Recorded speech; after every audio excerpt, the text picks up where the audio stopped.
Dear students, आज हम Pablo नेरूडा के द्वारा लिखी गई कविता कीपिंग क्वाइट पढ़ रहे हैं, जो कि 10+2 कक्षा में है। और मैं Ram Gopal, PGT English, G++ Ratia. Keeping quiet का मतलब होता है चुप रहना। कवि किन लोगों को चुप रहने के लिए कहता है, डिटेल में हम इसके बारे में पढ़ रहे हैं।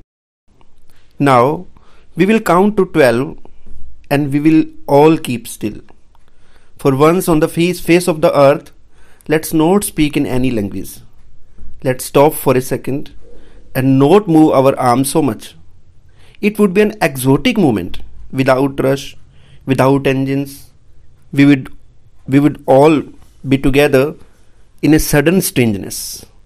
Now we will count to 12. Poet कह रहा है कि अब हम 12 तक गिनेंगे and we will all keep still. और जब तक हम 12 तक गिनती गिनेंगे तब तक हम सभी स्टिल हो जाएंगे, स्थिर होकर खड़े हो जाएंगे। कोई कुछ बोलेगा नहीं, सभी कीप क्वाइट की स्थिति में होंगे। For once on the face of the earth, for once on the face of the earth, धरती पर यह घटना पहली बार होगी। इससे पहले यह घटना कभी नहीं हुई कि पूरी दुनिया एक बार रुक जाएगी, पूरी दुनिया एक बार कीप क्वाइट हो जाएगी, शांत हो जाएगी, चुप हो जाएगी। Let's not speak in any language. आओ कोई भी भाषा हम ना बोलें, बिल्कुल चुप हो जाएं, कीप क्वाइट हो जाएं। Let's stop for a second, एक सेकेंड के लिए हम रुक जाएं। हम जो भी काम कर रहे हैं उस काम को हम रोक दें। And not move our arms so much, और अपने बाजुओं को भी मत हिलाएं। चुपचाप स्थिर अवस्था में हम खड़े हो जाएं। अगर ऐसा हो जाता है, it would be an exotic moment. ये जो मोमेंट होगा, अगर ऐसा हो जाता है, सभी कीप क्वाइट की सिचुएशन में स्टैंड अप हो जाते हैं, खड़े हो जाते हैं, तो ये जो मोमेंट होगा, ये जो क्षण होगा, बड़ा एक्सोटिक होगा, बड़ा विचित्र होगा, क्योंकि ये घटना पहली बार हुई होगी दुनिया में। विदाउट रश, ये वो स्थिति होगी जब इधर उधर कोई भीड़ भाड़ नहीं होगी। विदाउट इंजन, कोई इंजन की आवाज हमें सुनाई नहीं देगी। We would all be together in a sudden strangeness. अगर हम ऐसा करते हैं तो हम एकता की एक तरह से डोरी में बंध जाएंगे, और ऐसे लगेगा कि हम बड़े विचित्र तरीके से अचानक ही हम सब एक हो गए। जैसे देश पर कोई संकट आता है तो हम सब एक हो जाते हैं। अब इंडिया में आपने देखा है कोरोना महामारी फैली हुई है, और उसके कारण पूरा देश ऐसे लग रहा है कि एक होकर इस कोरोना के विरुद्ध अपनी लड़ाई लड़ रहा है। इस तरह से अगर सब हम कीपिंग क्वाइट की स्थिति में होंगे तो हम सब एक हो जाएंगे। एक सडन स्ट्रेंजनेस हमें आ जाएगी, अचानक ही हम इकट्ठे हो जाएंगे। Fishermen in the cold sea would not harm whales. अगर सभी लोग कीपिंग क्वाइट की स्थिति में आ जाएंगे तो क्या होगा, समुद्र में जो मछुआरे हैं वो व्हेल्स को नुकसान नहीं पहुंचाएंगे। कहने का मतलब कुछ समय के लिए सभी अपना काम बंद कर देंगे। मछलियां पकड़ने वाले जो मछुआरे हैं वो भी अपना काम बंद कर देंगे, और इससे व्हेल्स जो हैं उनको कुछ और जीवन मिल जाएगा, उनकी ज़िंदगी कुछ और बढ़ जाएगी। And the man gathering salt would not look at his hurt hands. और वो व्यक्ति जो साल्ट इकट्ठा कर रहा है, नमक इकट्ठा कर रहा है, जिसका काम है, जिसका प्रोफेशन है नमक को इकट्ठा करना, वो बिना इस बात की परवाह किए कि लगातार वो नमक इकट्ठा कर रहा है, उससे उसके हाथों को कितना ज़्यादा नुकसान हो रहा है, बिना इस बात की परवाह किए वो निरंतर नमक को इकट्ठा करता जा रहा है। लेकिन अब अगर वो कीप क्वाइट की स्थिति में आ जाएगा तो क्या होगा, वो अपने हर्ट हैंड्स की तरफ देखेगा, जो उसके हाथ में जो उसके हाथ घायल हो गए हैं उनको वो देखेगा, और वो अपने स्वास्थ्य के बारे में कुछ विचार करेगा। इस कविता, जैसा कि आप पढ़ रहे हो, इस कविता के माध्यम से आपको बताया जा रहा है कि कीपिंग क्वाइट अगर हम करेंगे तो उसमें क्या होगा, हम एक आत्मचिंतन की अवस्था में आ जाएंगे। हम जो कर रहे हैं, जो हमारा व्यवसाय है, जो हम काम हम कर रहे हैं, वो निरंतर कर रहे हैं। और ऐसा करने से क्या है, कई प्राकृतिक चीज़ों को इससे नुकसान हो रहा है। हम आत्मचिंतन की अवस्था में आ जाएंगे। हम उस पर विचार करेंगे कि हमें ऐसा वास्तव में ही करना चाहिए था या नहीं करना चाहिए था।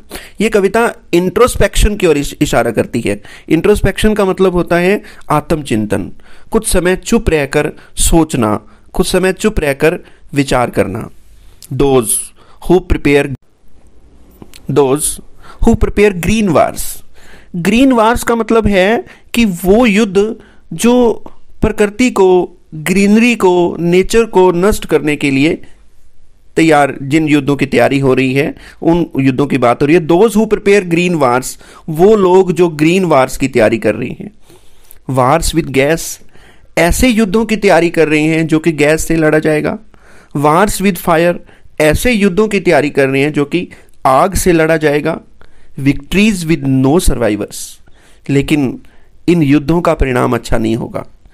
कोई भी पक्ष इसमें जब जीतेगा, विजेता पक्ष के हाथ में कुछ नहीं लगेगा, क्योंकि ऐसी विक्ट्री उसे प्राप्त होगी कि कोई सर्वाइवर ही नहीं बचेगा, कोई जीवित व्यक्ति ही नहीं बचेगा जिसके साथ वो उस विक्ट्री का आनंद ले सके। Would put on his clean clothes, लेकिन अगर कुछ समय के लिए वो कीपिंग क्वाइट की स्थिति में हो जाए तो क्या होगा, वो इन युद्धों का विचार त्याग देगा, साफ सुथरे कपड़े पहनेगा and walk about with their brothers in shade doing nothing, और अपने भाइयों के साथ छायादार वृक्षों में कहीं जाकर घूमेगा फिरेगा, चहलकदमी करेगा और युद्धों के बारे में विचार त्याग देगा। डूइंग नथिंग, कुछ नहीं करेगा, वो युद्ध दिमाग में नहीं होगी, क्योंकि कुछ समय के लिए उसने, हो सकता है कि उसके इस आत्मचिंतन से युद्ध का विचार उसके दिमाग से निकल ही जाए। कीपिंग क्वाइट, आत्मचिंतन की जो कवि बात कर रहा है। What I want should not be confuse with total inactivity. मैं ये नहीं चाहता कि लोग अब ये समझ लें कि बिल्कुल ही निष्क्रिय हो जाएं। टोटल इनएक्टिविटी मैं नहीं चाहता। Life is what it is about, I want no truck with death.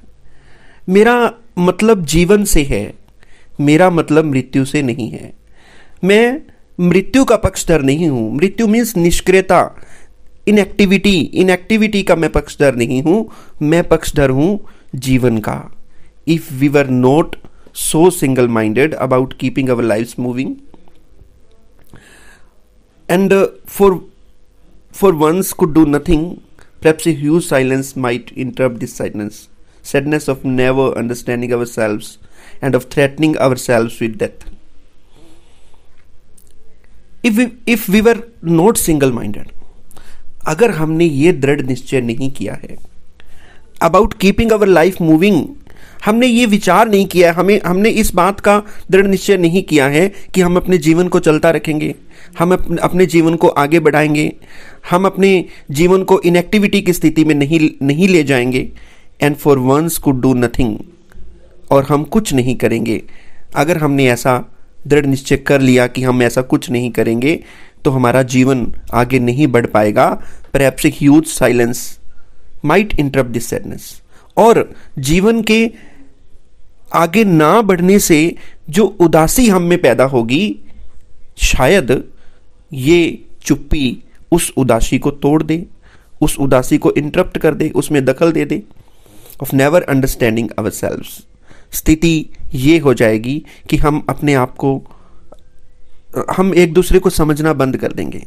End of threatening ourselves with death, और अपने आप को ये धमकी देने लग जाएंगे या ये विचार शुरू करने लग जाएंगे कि अब तो सिर्फ मृत्यु ही बची है और हमारा अंतिम उद्देश्य मृत्यु की तरफ ही बढ़ना है। Perhaps the earth can teach us as when everything seems dead and later proves to be alive. ये धरती हमें कुछ सिखाती है। क्या सिखाती है? इस धरती पर हमें कुछ मौसम आते हैं। यहाँ इस धरती पर कोई पतझड़ होता है, कोई उसके बाद बसंत आता है। तो उन्हीं मौसम का एग्जाम्पल देते हुए नेचर हमें कुछ सिखाता है। एज एवरीथिंग सीम्स डेड, जब हर चीज मृत प्रतीत होती है, कहने का मतलब प्रकृति ऐसे लगता है कि जैसे प्रकृति मृत हो गई, पतझड़ का मौसम आ गया, पत्ते झड़ गए, हर तरफ नीरसता, हर तरफ मृत्यु जैसा सन्नाटा दिखाई देता है। एंड लेटर प्रूव्स अलाइव, वो प्रकृति फिर एक दिन जिंदा हो उठती है, फिर बसंत का मौसम आता है, फिर वो सन्नाटा समाप्त हो जाता है और इस धरती पर रौनक फिर से आ जाती है। इसलिए हमें भी एक बार खुद जीवंतव की तरफ आगे बढ़ना चाहिए। मृत विचारों को हमें त्याग देना चाहिए, ऐसे विचारों को जो कि जिनका हमारे जीवन में नेगेटिविटी लेकर आते हैं, हमें उन विचारों को त्याग देना चाहिए, सकारात्मकता की तरफ आगे बढ़ना चाहिए। Now I will count to 12 and you keep quiet and I will go. अब मैं 12 तक गिनूंगा, तुम चुप रहोगे और मैं चला जाऊंगा। That's all.